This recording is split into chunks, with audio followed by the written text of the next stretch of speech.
前2日老人家嘈住話要去住養老社區，屋企人實在冇計，就送咗佢哋過去。自從去咗之後，直接查無此人，連電話都唔接啦。冇辦法，我就諗住嚟探望下。唔講其他，面積唔大唔細，環境真係幾靚啊！一入門我就好訝異，呢度點解咁精緻啊？廣東呢2日降溫，打咁冷風，但呢個地方反而好溫潤。終於揾到個地方，老人家睇落真係樂不思蜀，睇得出佢真係開心。就快到食飯時間啦，我諗住喺度求其食啲吧。養老社區有咩好食啊？我又震驚咗，呢度係5星級酒店咩？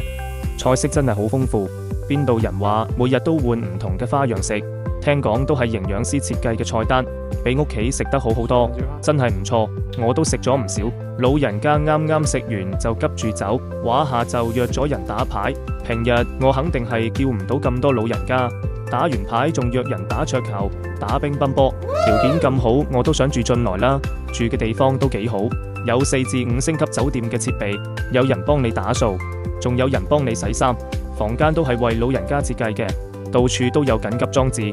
社區入面仲有醫務室，按寧幾分鐘就到，比我叫外賣快得多。得啦，安心啦，時代係變咗，老人家嘅觀念都變咗，真係唔錯，下次仲會嚟。點個關注，讓楊老師帶你參觀社區。